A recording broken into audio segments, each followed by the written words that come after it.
Esperamos que el Señor pueda bendecirlas a ustedes, pueda bendecir a la iglesia a través del ministerio del canto.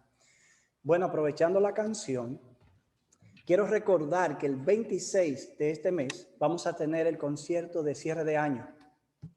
Y precisamente el dúo que es autor de esta canción y que de hecho, según ellos, es la que más les gusta a ellos, le impresiona, y creo que es con la que abren el concierto cuando lo tienen, va a estar con nosotros. Ellos son chilenos, Primera Fe, pero también vamos a sumar el dúo Sin Rap. Yo quiero enviar ya la producción, una que ellos tienen, es la que yo generalmente más escucho, creo que de 3 que ya tiene. Y en la segunda parte del programa, el dúo Sin Rap de Argentina es quien va a estar con nosotros. Así que tienen un comportamiento parecido, una forma similar, así bien quietos y tranquilos, y la música es bien agradable, bien bonita.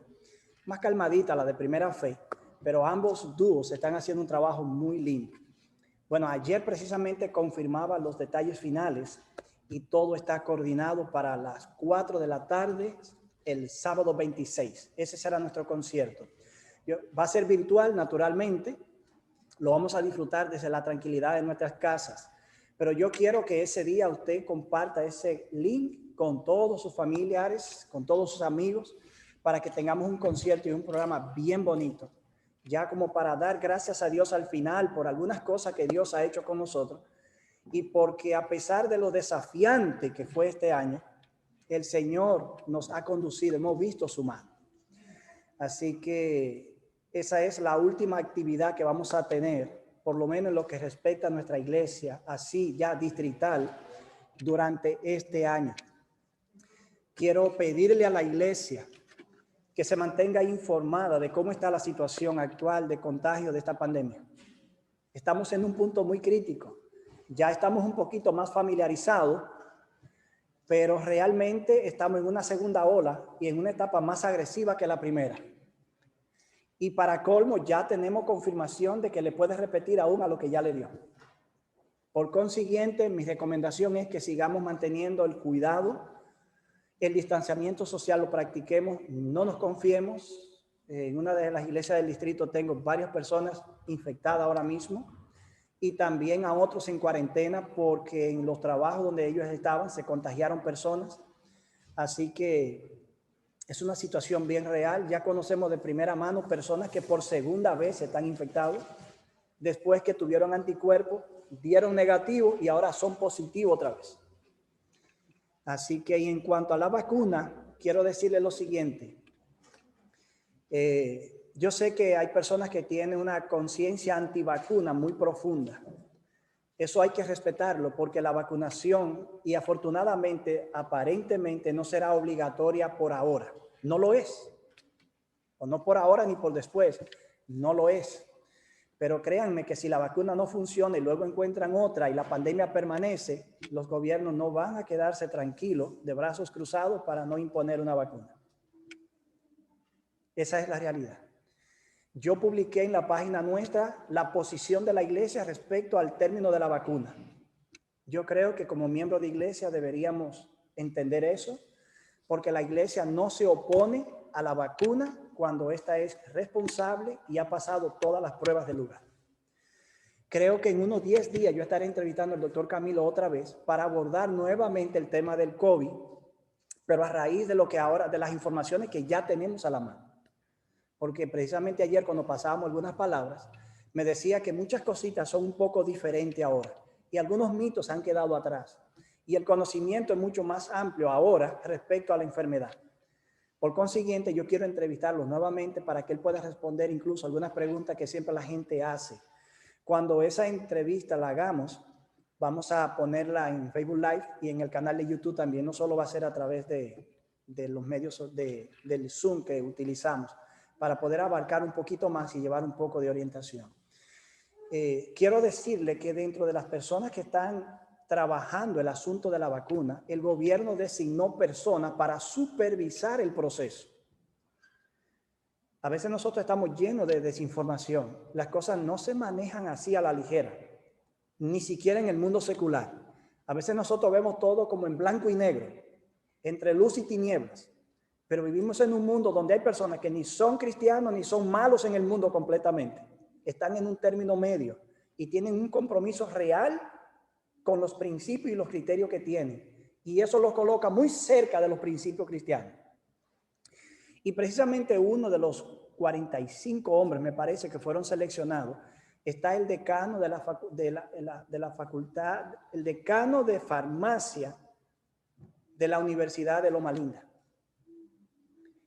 Y tenemos el privilegio de que un adventista esté dentro del grupo. Por consiguiente, él es uno de los que están con esa comisión formada por el gobierno para supervisar el proceso. Créanme que si hubiera algo extraño en la vacunación, yo pienso que nosotros seríamos privilegiados en ser un grupo que nos enteraríamos rápidamente. Por consiguiente, quiero pedirle que no permitan que las teorías conspiratorias de las redes sociales determinen su entendimiento de la realidad. Sobre todo, que estamos viviendo en un periodo en esta nación donde la mentira y las teorías conspiratorias se convirtieron en el pan nuestro de cada día. Y todavía miramos una batalla en base a teorías conspiratorias.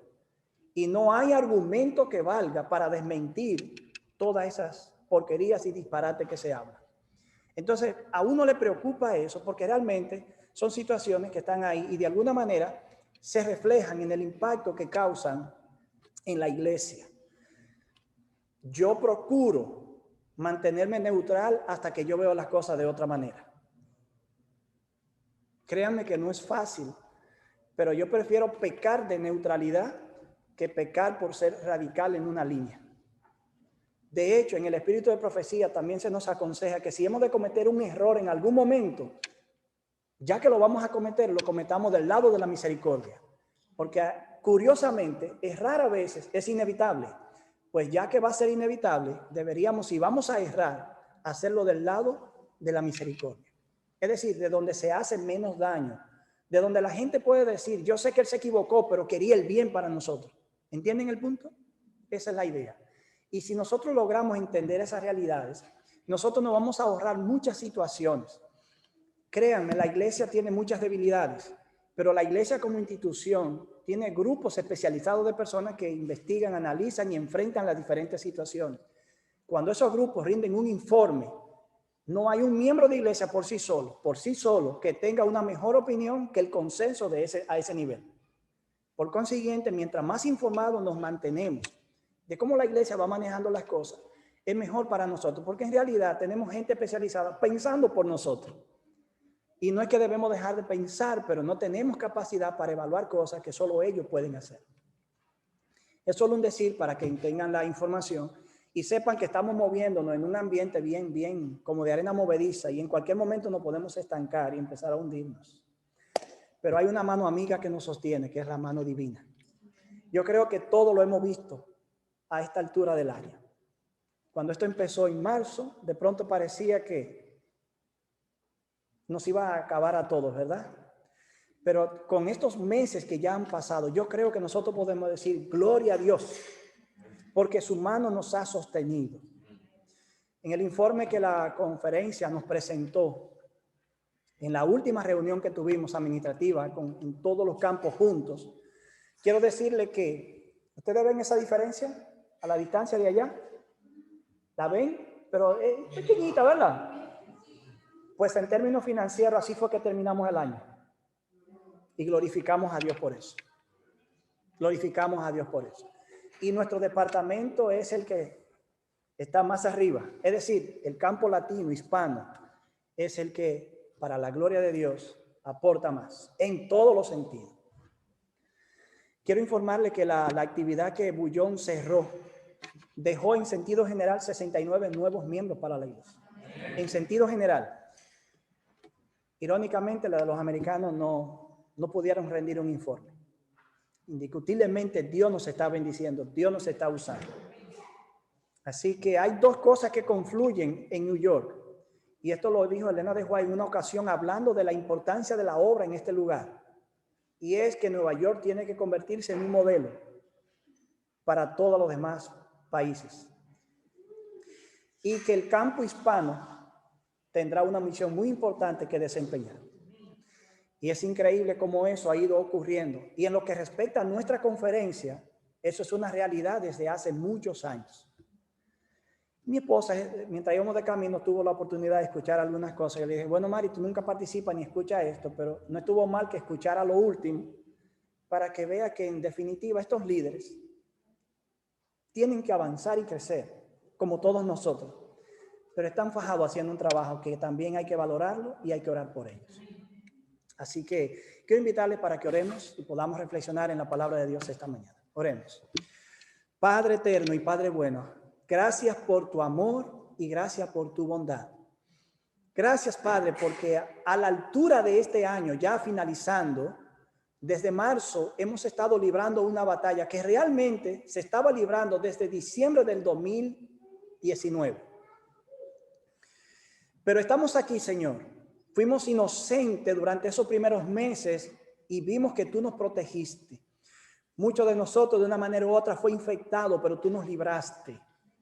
Hemos perdido más de 70 vidas solamente en el campo hispano durante este año. Pero tú has sido muy bueno, Señor, alcanzando nuevas personas que han tomado esos lugares. Parecía un año desastroso, pero ha sido un año que ha terminado para tu gloria y honor de una manera muy positiva. Quiero pedirte, Señor, que ante los desafíos del próximo año, tu mano siga sosteniéndonos y que nuestra fe pueda ver tu mano sosteniéndonos. En este momento que hemos de conversar sobre tu palabra, queremos pedirte que tu Espíritu Santo que inspiró esa palabra sea quien ilumine nuestra mente, nuestro corazón y nos ayude, Señor, a entender lo que es para nuestro bien presente, futuro y eterno. En el nombre de Jesús oramos. Amén. Bueno, si yo preguntara, durante estos días, estos meses aciagos, ¿cuál ha sido una de las cosas más importantes en términos espirituales para usted? Y si usted me pudiera decir así en una o dos palabras, ¿qué ha sido eso? Vamos a ver. Una o dos palabras. Depender más de Dios. Tener más fe. Pocas palabras. Vamos a ver. ¿Quién más podría decir algo? Buscar más de Dios. Paola. Buscar más también. Orar más. Quizás reflexionar más. Meditar más. Leer más las Escrituras. Informarnos más. Pero me gustaría hablar en esta mañana de algo bíblico que es importante. Confiar más en las promesas de Dios. Y lo que fue nuestra lectura bíblica en 2 de Pedro. Quiero que volvamos allí.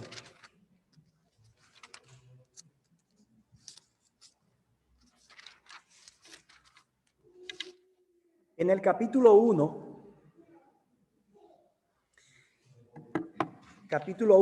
y versículo 3. Yo he titulado mi tema en esta mañana, Promesas de Vida. En este capítulo, el apóstol Pedro, está valorando el poder que hay en las promesas de Dios. Yo en otras ocasiones he hablado de las promesas de Dios en otra perspectiva. Hoy quiero moverme en otra dirección. Y yo sé, y este es un argumento que lo he usado en otros de mis temas, que cuando hablamos de promesas, esa es una palabra que no dice mucho para nosotros los seres humanos. Porque vivimos en un mundo donde lo que más ocurre es el incumplimiento de las promesas. Piensen, por ejemplo, en los políticos. ¿Qué no prometen? ¿Qué no ofrecen? Y cuando llegan al gobierno, a la posición, ¿qué es lo que menos hacen? Cumplir. Por consiguiente, el concepto de promesas para nosotros ya está asociado a un elemento muy negativo. De hecho, también nosotros cumplimos poco en las familias a veces. Cuando vemos que nuestros hijos requieren más tiempo, somos capaces de decir, papi, te prometo que vamos a estar más tiempo juntos este nuevo año o de aquí en adelante. Pero ocurre que la rutina de la vida vuelve y nos atrapa y de pronto estamos incumpliendo la promesa. O fallamos tanto en algunas cosas y le decimos, Señor, te prometo que voy a mejorar. Y seguimos fallando. Y quizás en ocasiones, nosotros como el apóstol Pedro, llegan momentos que nos sentimos así ya, abatidos. Y le decimos al Señor, apártate de mí que soy un pecador. ¿Entienden? Pero también quizás debemos confesar como Pedro, pero ¿a quién iré si solo tú tienes palabras de vida? De manera que la vida espiritual es desafiante, porque la vida espiritual no solamente es algo bonito, la vida espiritual entraña luchas y a veces luchas feroces. Y lo digo porque hay una pareja que recientemente se integró a la fe y están pasando por una lucha feroz. Solo que uno de ellos me decía, solo que yo sabía que podía venir una lucha y yo di el paso a sabiendas de. Y créame que no es fácil, pero estamos confiando en que Dios nos sostendrá. Y eso es maravilloso, porque los problemas van a estar contigo toda la vida, con Dios y sin Dios. Pero cuando los problemas llegan y tú tienes fe en Dios, es diferente. Porque tú sabes que hay una mano que te sostiene. Tú sabes que hay alguien que te va a escuchar, que hasta pelear con él te dará paz. Porque cuando tú descargas en Dios toda tu frustración, Dios te entiende porque Él fue humano y sabe lo duro que es vivir aquí. La Biblia dice que Cristo sufrió una contradicción de pecadores contra sí mismo, una frase rara, pero evidentemente Cristo no vivió una vida fácil, fue una vida difícil. Por lo tanto, el creyente, la persona que es cobarde, va a tener problemas en la fe y fuera de la fe. Porque esta vida, para vivirla, requiere coraje. Y la vida espiritual también requiere valor espiritual, valor moral, coraje espiritual para vivir. Porque créanme que hay momentos en los que usted quiere, como dice uno comúnmente, tirar la toalla. Es decir, ya me rendí, no más. Pero realmente eso no resuelve nada. Porque un problema no se resuelve con otro problema. Un problema sería la prueba y un problema sería rendirse a la prueba. ¿Se resolvió el problema? No, venció el problema. Pero la Biblia nos dice que debemos mantener nuestra fe fija en Cristo Jesús. Y créanme que esta situación que nosotros estamos viviendo actualmente en este mundo, en medio de esta sociedad y con este desafío de esta pandemia, está poniendo a prueba nuestra capacidad de resistir, de mantenernos disciplinados. Créanme que sí. Alguien me decía hoy, no creo que pueda venir a tal hora, porque tenemos una actividad en Mount Vernon en la tarde de graduación, porque una familia nos invitó a almorzar. Eso suena bonito, pero yo pienso que no es el momento para estar haciendo muchas invitaciones. Tenemos que entender que debemos pasar este tiempo haciendo todo lo que podamos hacer sin que nos exponga más allá de lo necesario y entender que todo tiene su momento y todo tiene su lugar. Yo no puedo aferrarme a las promesas de Dios mientras soy indiscreto en mi comportamiento. ¿Usted ha escuchado hablar de la palabra presunción? Muchacho, no sea presuntuoso, o muchacha, deja la presunción. Es un término que no usamos mucho, pero tiene un matiz religioso. Y en contraste a la fe, la presunción es la falsificación de la fe.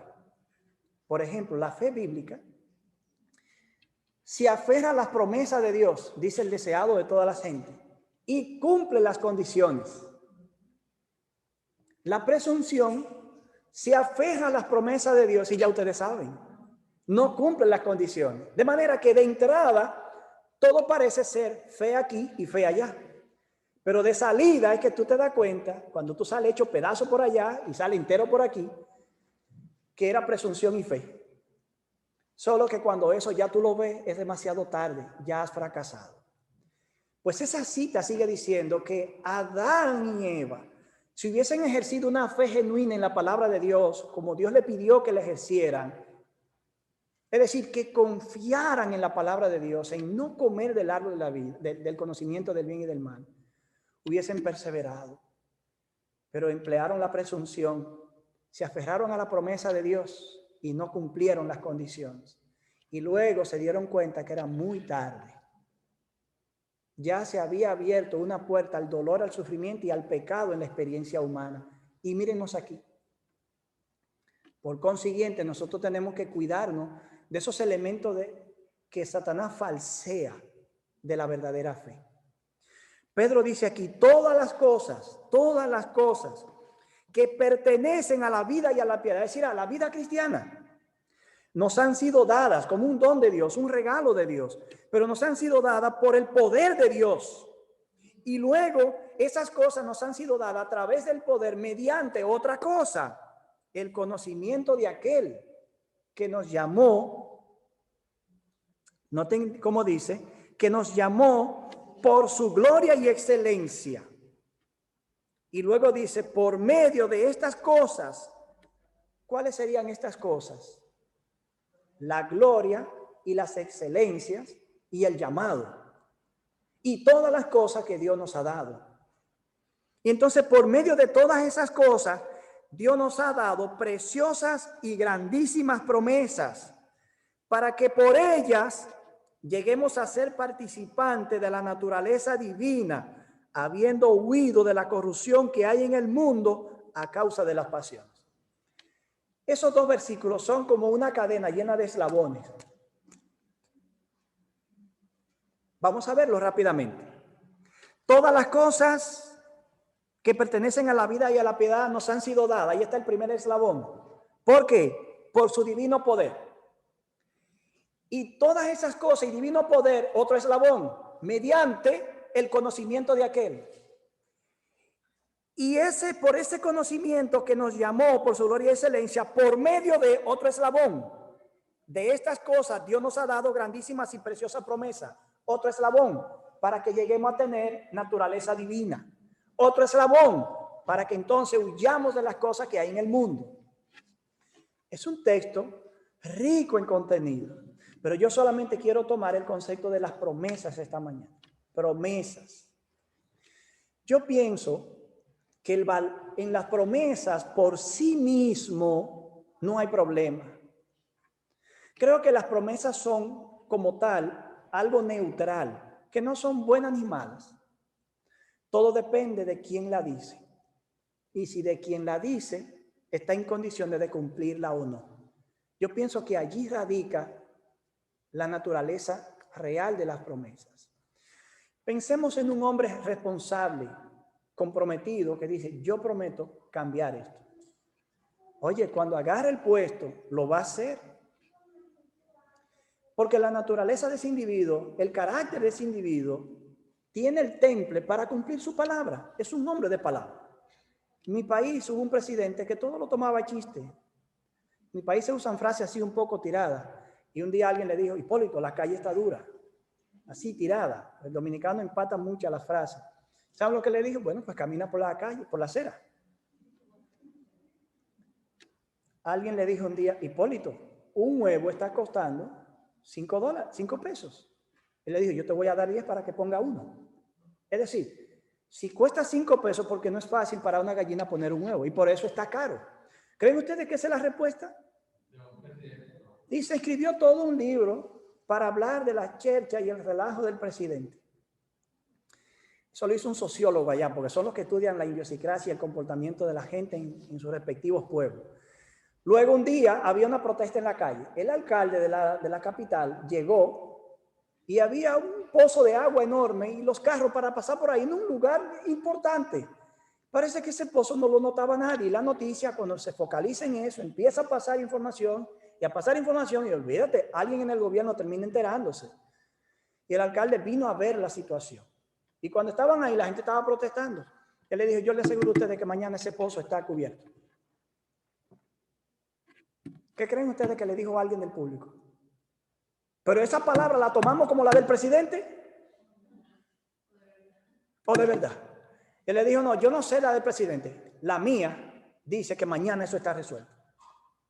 Yo no sé si mañana lo resolvió. Pero por lo menos él se dio cuenta de que lo que tú prometes, la gente lo toma por lo que tú eres. Y cuando Dios promete algo, tómalo por lo que Él es.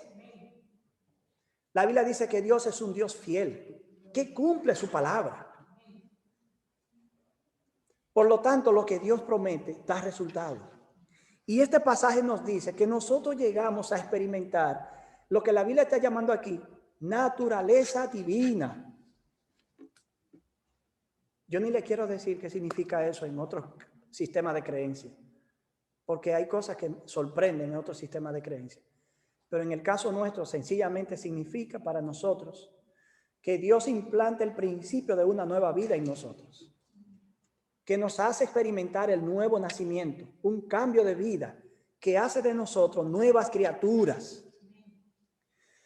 Ese es el poder de la promesa divina. Ahora yo quiero que lo veamos en Abraham brevemente. Lean conmigo Génesis capítulo 12. Y un pasaje muy conocido, pero solo lo vamos a leer así un poquito rápido porque nos vamos a concentrar en otros aspectos. Génesis capítulo 12, verso del 1 al 3. Este capítulo empieza diciendo que Dios había dicho a Abraham: vete de tu tierra, de tu familia, es decir, de los parientes más lejanos, de la casa de tu padre, es decir, los parientes más cercanos, y te vas a ir a la tierra que yo te mostraré. Hasta ahí, ese versículo ya me impresiona. No por dejar la familia, porque por ejemplo, el hombre deja a su padre y a su madre y se va. Mi hijo se casó, Crisley y mi hijo se casaron, y ya Crisley dejó a su familia inmediata y ya Peña dejó la mía. Está cumpliendo una ley de la vida establecida por Dios. Dejará el hombre y la mujer a su padre y a su madre, o el hombre y se une a su mujer, y serán algo aparte. Eso es normal. Si yo le pregunto a Peñel ahora, Peñel, ¿cuál es el día que yo pago la renta? Peñel quizás lo sepa, pero Peñel, dime la verdad. ¿Tú sabes cuál es el día que yo pago la renta? Ya no. ¿Se dieron cuenta? Antes sí. Ya papá y mamá no están en primer lugar. Ahora, tú sabes cuál es el día que tú pagas la renta en tu casa, ¿verdad? Ah, ok. Más te vale, porque todavía somos tu padre. Crisley, tú le recuerdas y le ayudas, tú sabes. ¿Ustedes notaron un sencillo ejemplo? Ya eso es tienda aparte. Ok. Pero lo que a mí me llama la atención es que Dios lo está llamando a dejar todo lo que es el soporte de una vida, y más en aquellos tiempos donde el núcleo familiar y el clan era lo que significaba la garantía y la seguridad de la vida misma. Y Dios le dice: vete a la tierra que te voy a mostrar, no es la tierra que te mostré, a una tierra que te voy a mostrar. En otras palabras, arranca y en el camino yo voy a resolver. Léame alguien Hebreos 11:8. 11:8. Porque como es una tierra que te voy a mostrar, parecería ser que Abraham pudo haber dicho: pero ok, una tierra que me vas a mostrar, pero hacia el norte, hacia el sur, hacia el este. Hebreos 11:8. Créanme que Dios le dijo para dónde era, pero hay todo un asunto espiritual aquí bonito. Hebreos 11:8. Por la fe Abraham, siendo llamado, obedeció para salir a lugares que había de recibir como herencia, y salió sin saber a dónde ir. Amén. Ahí está el desafío. Por la fe, Abraham, siendo llamado, ¿qué hizo? Obedeció. Nosotros los adventistas hablamos mucho de la obediencia a los mandamientos de Dios. Y para algunos adventistas es fácil inclinar un poco la balanza hacia la obediencia, tanto que de pronto parezca como que el sistema de vida es un poco legalista. Pero ese versículo establece la prioridad en la vida cristiana y espiritual. ¿Cuál es? ¿Dónde descansa la prioridad? En la fe. Por la fe Abraham, siendo llamado, ¿qué hizo? De manera que el punto de partida es fe en la palabra de Dios. Una tierra que te voy a mostrar, eso es una promesa. Primero Abraham tiene que arrancar, tiene que salir, tiene que despegar, tiene que apretar el botón y encender el vehículo y salir. En el camino, como dicen en mi país, la carga se va arreglando. Verso 2. Noten el tono de las palabras, noten los tiempos verbales, es lo que quiero decir. Haré de ti una nación grande, te bendeciré, engrandeceré tu nombre, serás bendición. Bendeciré a los que te bendigan y a los que te maldigan maldeciré. y serán benditas en ti todas las familias de la tierra. ¿Cuál es el tiempo verbal de las oraciones aquí? Futuro.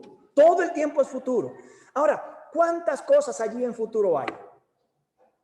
Así rápidamente, ¿cuántas usted percibió? No, ustedes le están contando ahora. Yo dije, ¿cuántas percibieron cuando leímos? Porque algo percibieron. 7 cosas.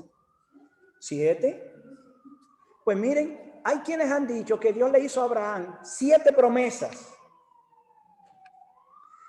Otros han dicho que Dios le dio a Abraham una promesa séptuple, es decir, una promesa que incluye 7 elementos vitales. Esa es como la que más me gusta. Aunque el Nuevo Testamento habla de la promesa y habla de las promesas. De manera que parece ser que el Nuevo Testamento manejó ambas realidades, la promesa y las promesas.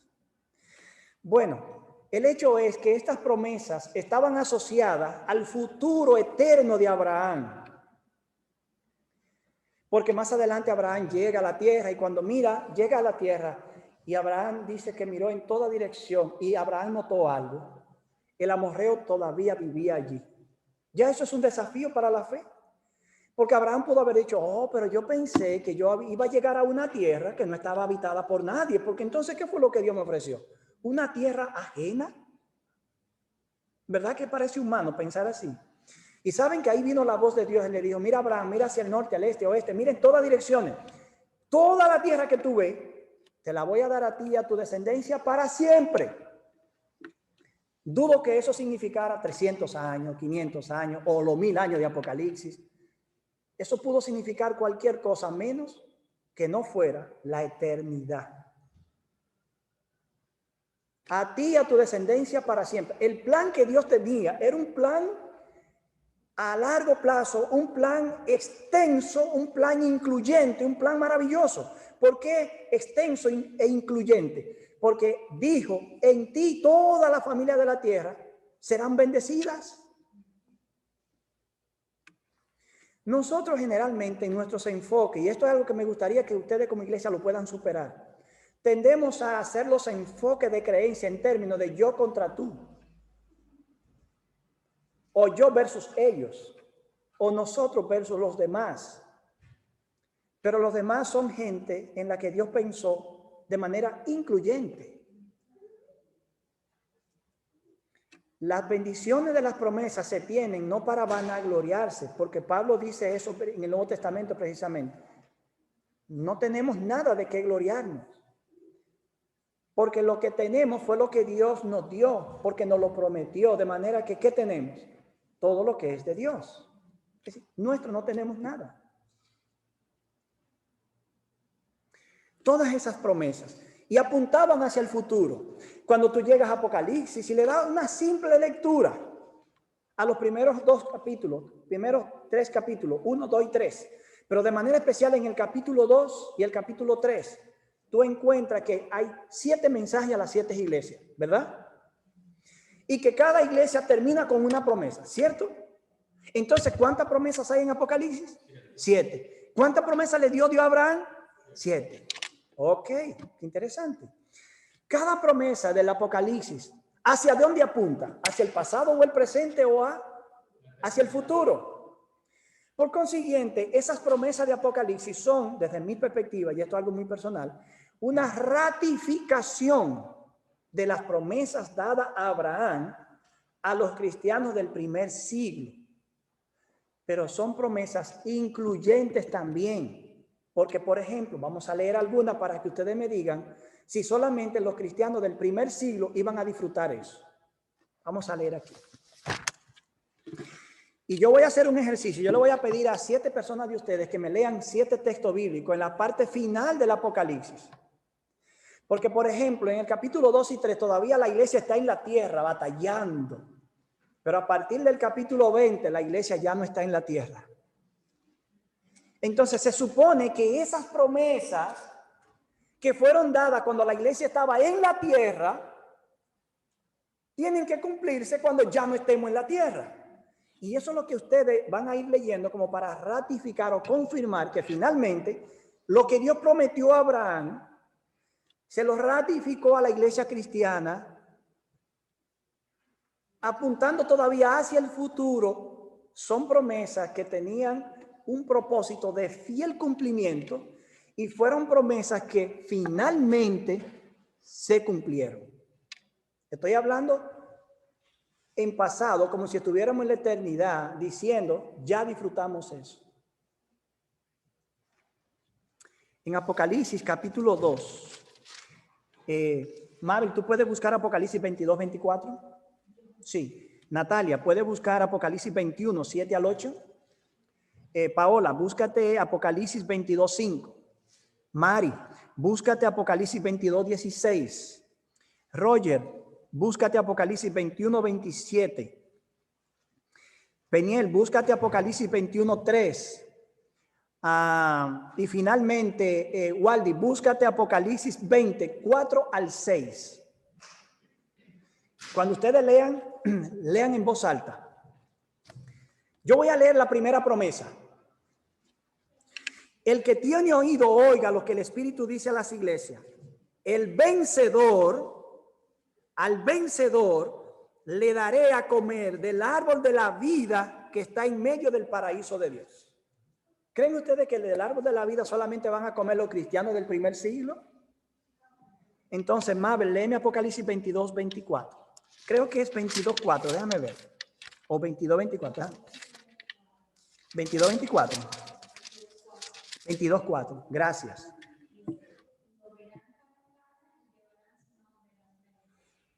No, no hacemos. Aquí yo te voy a decir ahora.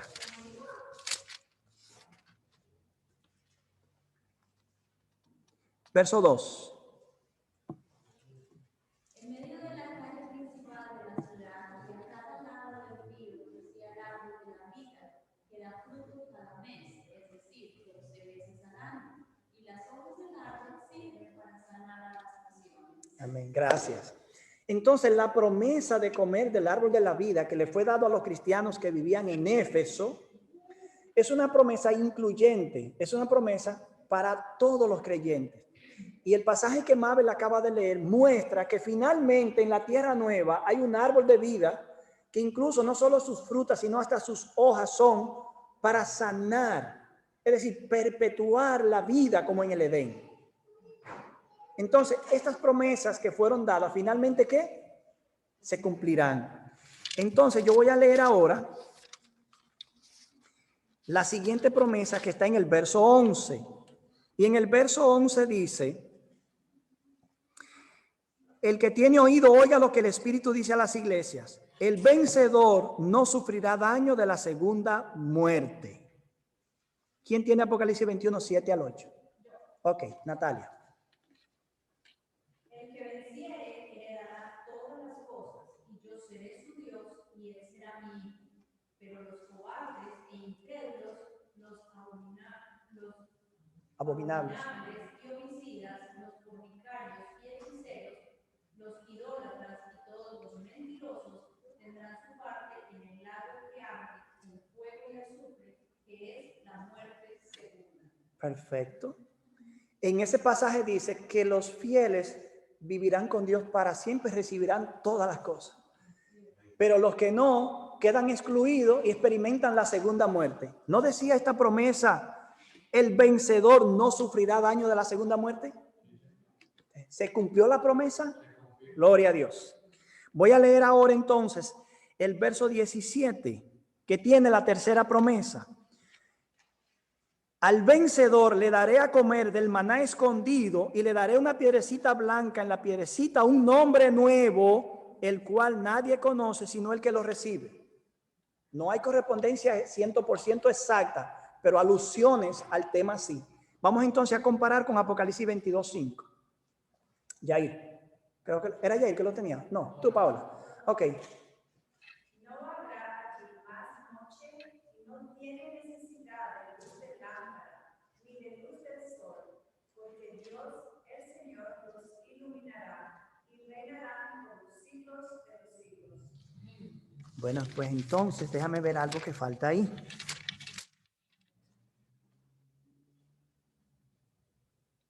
verso 4.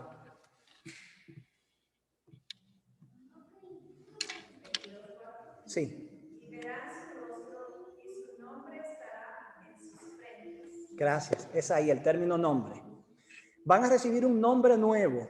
Y cuando tú llegas al ámbito de la eternidad, lo que encuentras es que ellos tienen un nombre ahora. Y es el nombre del Padre. Y cuando llega Apocalipsis 14, 1 al 3, se encuentra que los 144,000 están de pie en el trono de Dios y tienen un nombre inscrito en su frente, que es el nombre del Padre y del Cordero. Entonces, ¿la promesa se cumplió? Sí, gloria a Dios. Entonces, voy a leer ahora la siguiente, que está en el verso 26, 27 y 28. El vencedor que guarde mis obras hasta el fin, yo le daré autoridad sobre las naciones. La va a regir con vara de hierro y serán quebradas como un vaso de alfarero, porque yo también lo he recibido de mi Padre y le daré la estrella de la mañana. Este es Apocalipsis 2, versos 26 al 28. Peniel, entonces, tú me leerías Apocalipsis 22, 16. O Mari. Mari, sí, por favor. Yo Jesús, te he enviado mi ángel para daros testimonio de estas cosas en las iglesias. Yo soy la raíz y el linaje de David, la estrella resplandeciente de la mañana. Allí está la estrella. Al vencedor le daré la estrella de la mañana. Oh, y en Apocalipsis, la estrella de la mañana, ¿quién es? Cristo. Ahora yo le quiero explicar algo. En Génesis 15, Abraham rescató a Lot. Y en el verso 1 del capítulo 15, después del rescate de Lot, que eso fue un rescate suicida, porque un grupito de hombres que no saben pelear nada, van detrás de 4 ejércitos de reyes que vencieron a 5 reyes en combate. Y cuando Abraham viene, mientras Abraham estaba caliente, cuando tú estás caliente, tú no escatimas mucho. Pero cuando tú te enfrías es cuando empiezas a pensar y como a medir consecuencias. Y cuando te enfrías, ¿verdad? ¿Y cómo yo hice eso? ¿Y qué fue lo que me pasó? Bueno, pues yo pienso que a Abraham le pasó algo parecido. Y Abraham tuvo miedo y dijo, wow, lo que yo hice fue increíble, pero ¿y si esa gente toma represalia y se devuelve? ¿Entienden el punto? Ahí Dios aparece y le dice a Abraham, no temas, yo soy tu escudo, yo soy tu recompensa y tu galardón sobremanera grande. Entonces había algo que era lo único que Abraham tenía. ¿Qué era? A Dios. Desde ahí yo empiezo a ver que Dios es un Dios que se da. Y Juan 3:16 dice, de tal manera amó Dios al mundo que dio a su Hijo. Si hay algo que es seguro es que Cristo es nuestro. La pregunta que hay que responder no es si Él es nuestro, es si nosotros somos de Él. Porque generalmente ya aquello está claro. Pero el problema es que no siempre de aquí para allá somos de Él. Por eso es que el evangelio se predica, para que la persona termine entregando su vida a Jesús. Porque es una deuda que todos los seres humanos tienen que deben saldar. Y tú descubres que Dios es un Dios que se da. Y en Apocalipsis terminamos mirando que Cristo se entregará esta vez. Pero no hasta que la fe me dure o hasta que la vida me dure. Esta vez en la eternidad Él se me entrega por la eternidad. Yo le voy a dar a ustedes la estrella de la mañana. En otras palabras, mi compañía eterna. Yo soy la estrella de la mañana. Entonces son promesas que se cumplen. Y cuando Dios le dijo a Abraham, yo te voy a dar esta tierra a ti y a tu descendencia para siempre. Dios no estaba ni siquiera pensando en esa tierra, en la condición actual. Dios estaba pensando en la tierra restaurada. Haz un ejercicio en tu casa y lee Hebreos capítulo 11. Y cuando habla de Abraham, vas a encontrar que Abraham dice, si habría estado buscando una patria terrenal, tiempo tuvo de sobra para devolverse de donde salió. Pero él buscaba algo mejor. La ciudad que tiene fundamento, cuyo constructor y arquitecto es Dios. Es decir, no solamente tú como adventista te visualiza viviendo en la Nueva Jerusalén. Con Abraham y los descendientes fieles ocurría lo mismo. Eran las mismas promesas, solo que van siendo dadas en diferentes contextos de la historia. Entonces, yo quiero ahora leer aquí, en el verso 5, lo que sería la quinta promesa. Al vencedor le daré que se vista de vestiduras blancas. No borraré su nombre del libro de la vida y confesaré su nombre delante de mi Padre y delante de sus ángeles. Entonces, allí debemos leer el versículo 27 del capítulo 21. Roger, ¿ese es el que tiene? Sí, sobre la Nueva Jerusalén. Sí. Dice, ¿quién entrará? Dice, no entrará en ella ninguna cosa inmunda o que hace abominación y mentira, sino que entrarán solamente los que están inscritos en el libro de la vida del Cordero. Ahí está el libro del Cordero. A la Nueva Jerusalén no va a entrar cualquiera. Nada que contamine. ¿Saben lo que significa eso? Que en el nuevo orden de vida, en el futuro, en esa tierra nueva, no habrá un ápice de pecado. Hoy los seres humanos le pueden buscar explicaciones a lo más ilógico para justificarlo, pero no hay espacio en ese mundo para esa realidad. Y tener nuestros nombres inscritos en el libro de la vida es el privilegio más grande. Miren, los discípulos fueron facultados por Cristo para hacer milagros, echar fuera demonios, sanar enfermos. ¡Wow! Esos son poderes sobrenaturales. Yo recuerdo en mi país una hermana llamada Ana Sosa. Espero que esté en la fe todavía.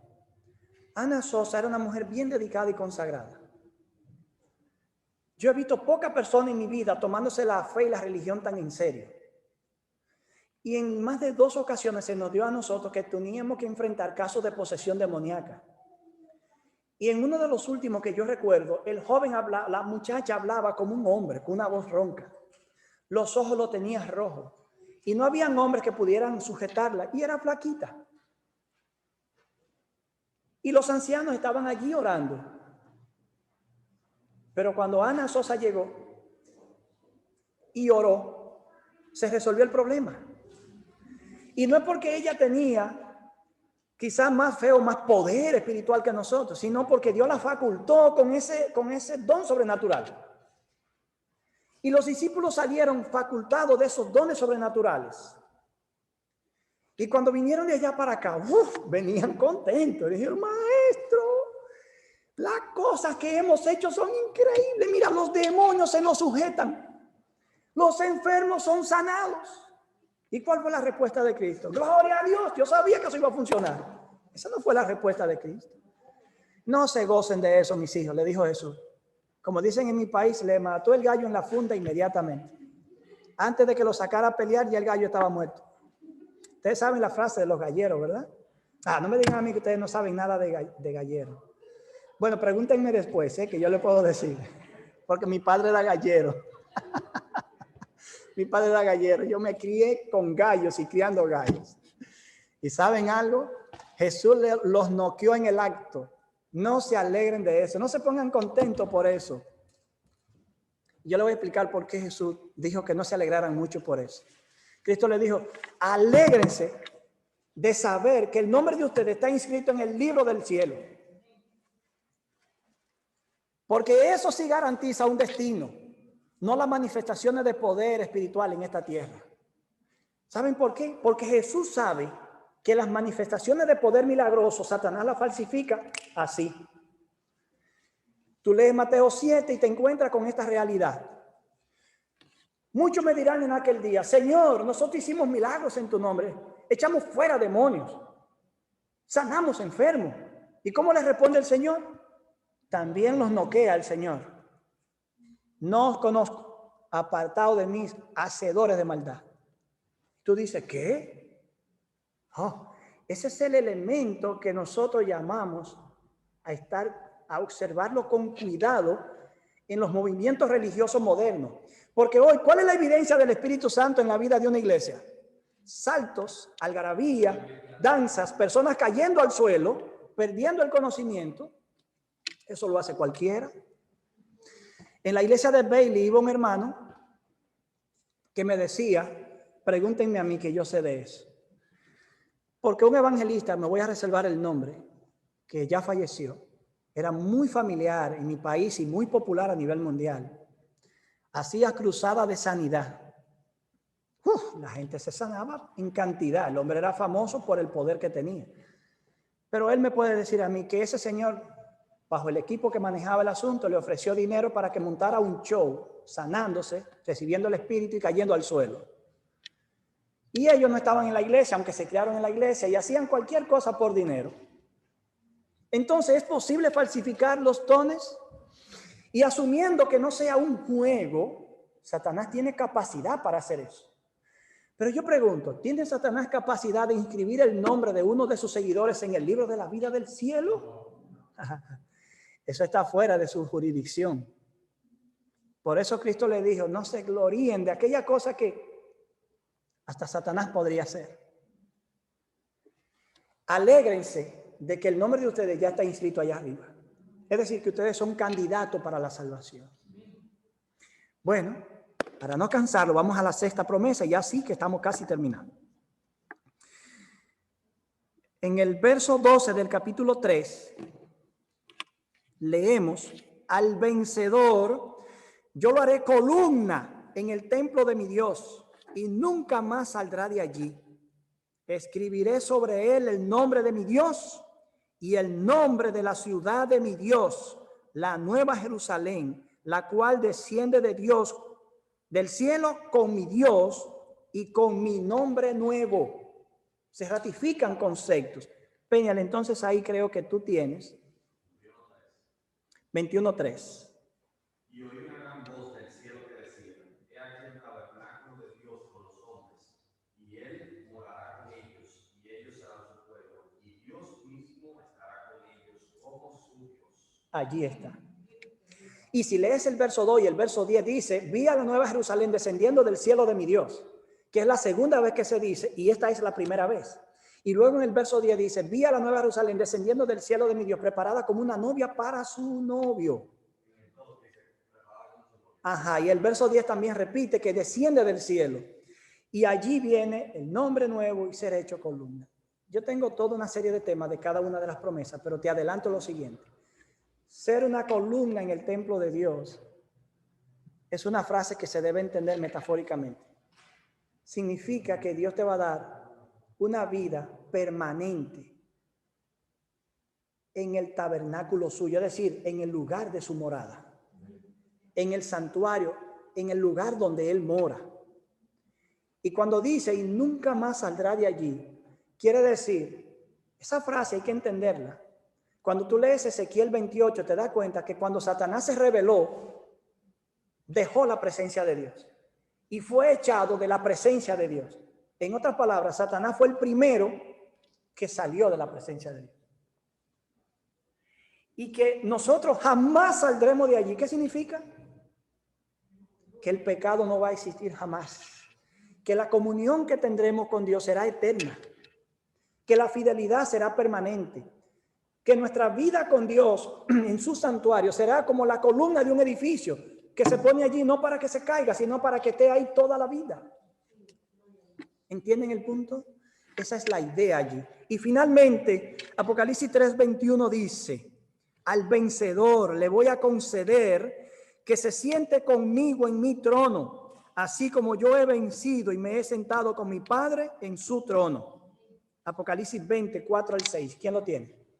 Waldi, gracias Waldi. Dice, mi trono, y en ellos se sentaron los que recibieron la autoridad para mostrar.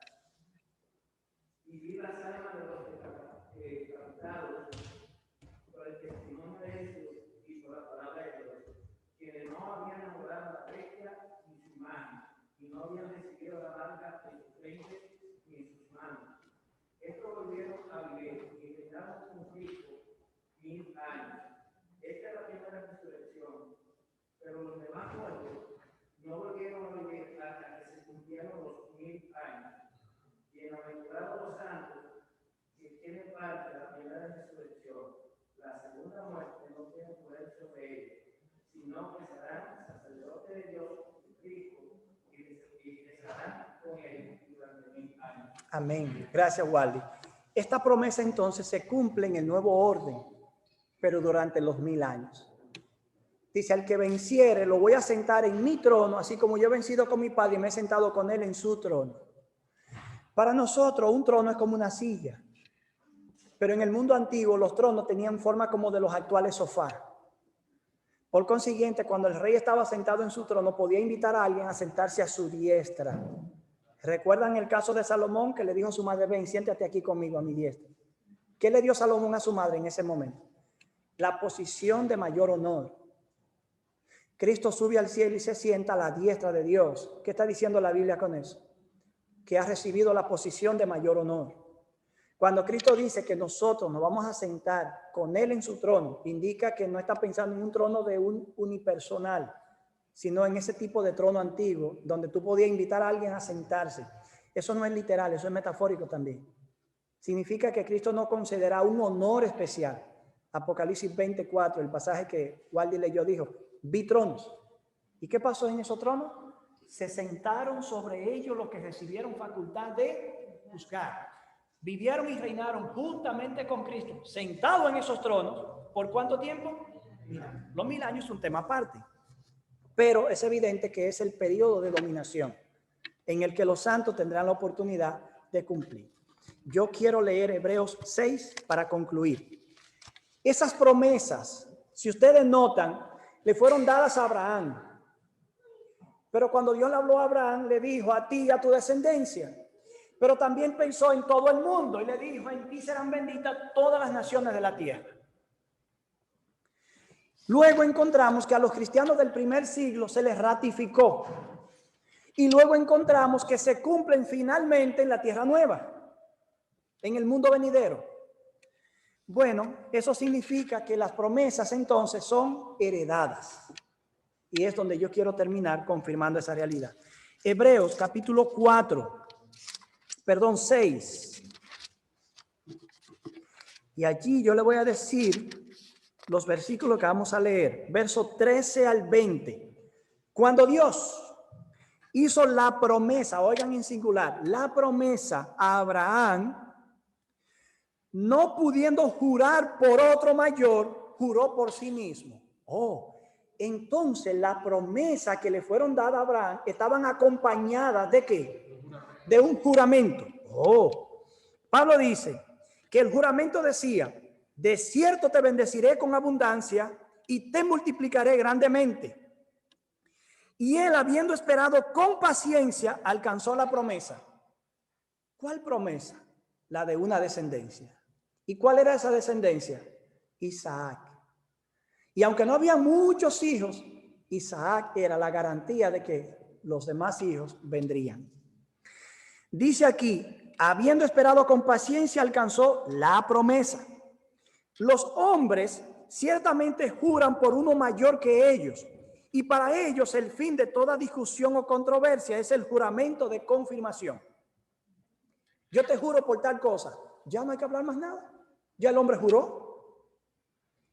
Entonces dice aquí, por lo cual Dios, queriendo mostrar, oigan bien, queriendo mostrar más abundantemente, ¿a quiénes? A los herederos de la promesa. Deténganse ahí. ¿Dios habló claramente con Abraham? Sí. ¿Habló claramente con su descendencia? Sí. Pero Dios, hubo un momento en el que quiso hacer más claro todavía que lo que él estaba prometiendo era de cumplimiento seguro. ¿Y saben lo que Dios hizo entonces? Como para que no haya duda. Dios dijo, hermano Abraham, yo te voy a jurar que esto que yo te estoy diciendo se va a cumplir. Tan seguro como te lo estoy diciendo. Dios no tenía que jurar. La palabra de Dios sin juramento es suficiente. Pero Dios está tratando con un hombre que de momento tiene fe y de pronto no va a tener la fe suficiente. Y por eso un día creía que vendría un hijo y de pronto lo estaba buscando por su propia cuenta. ¿Captan el punto? El juramento era necesario. Eso es toda una historia. El juramento era necesario. Y Dios le dijo, y para que a ti no se te ocurra siquiera dudar de que lo que yo te estoy diciendo se va a cumplir, yo te voy a jurar. Entonces Dios miró, porque claro, ya que va a jurar, eso es algo humano. Pero en el mundo de los humanos, cuando tú vas a jurar, tú juras por tu madre, por tu padre o por mis hijos, que para ti son cosas superiores a ti mismo. Pero Dios hizo así. Dios no tiene padre, no tiene madre y no hay nadie más grande que él. Entonces le dijo, bueno, Abraham, te voy a jurar por mí mismo. Qué hermoso, ¿verdad? Te voy a jurar por mí mismo. Ahora, te voy a jurar, Abraham, para que ni se te ocurra dudar de que lo que yo te estoy prometiendo ahora, oye, se va a cumplir.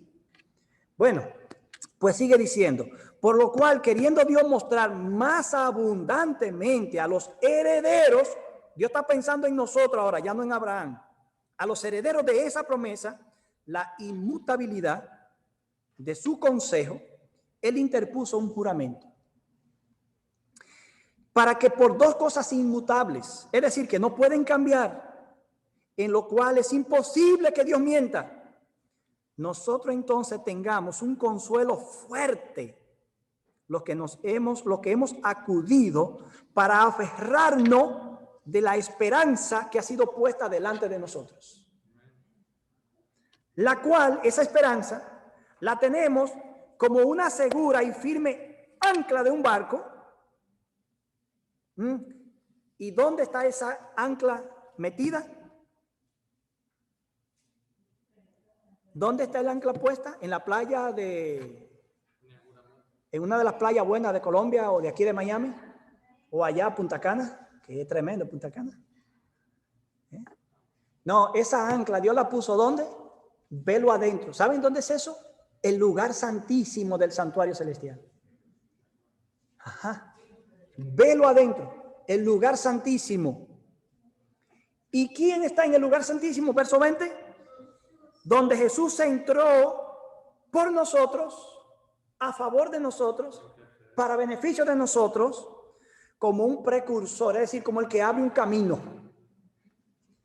¿Y cómo entró allí? Como Cordero de Dios que quita el pecado del mundo, ¿verdad? No, ya no. Entró como sumo sacerdote según el orden de Melquisedec. Esos son todos temas. Bendito Dios. Ahora, yo te voy a hacer una pregunta. ¿Tú te atreverías a dudar de esa promesa, Roger? Jair, Mari, Diana, Tenia, Joan, Perla, Paola, Mabel. Yo sé que se me quedan algunos, pero ya con la vista los repasé a todos. ¿Me atrevería yo a dudar de esa promesa? No deberíamos. Entonces nuestro futuro está ¿cómo? Seguro. Yo no sé qué trae el año que viene. Yo sí sé que el año que viene trae consigo estas buenas nuevas. Y esa embarcación no hay quien la mueva, porque el ancla ha sido arrojada y cayó en el mejor lugar, el lugar santísimo. Y allí no está cualquiera, está Jesús. Y no como cordero muriendo, sino como sumo sacerdote con todo el poder intercediendo. Jesús vendrá pronto a la tierra por segunda vez. Y esta vez viene sin relación con el pecado, es decir, no es como cordero de Dios. Y viene para salvar a los que le esperan para salvación. Resiste un poco más, espera un poco más, porque el que ha de venir vendrá y no tardará. ¿Tú serías capaz de pedirle eso a Dios esta mañana? Amén. Gloria a Dios. Vamos a ponernos de pies. Vamos a cantar ese himno, todas las promesas. Pero esta vez yo quiero que ese himno lo cantemos como el himno demanda, con fervor, porque ya entendemos por qué todas las promesas del Señor Jesús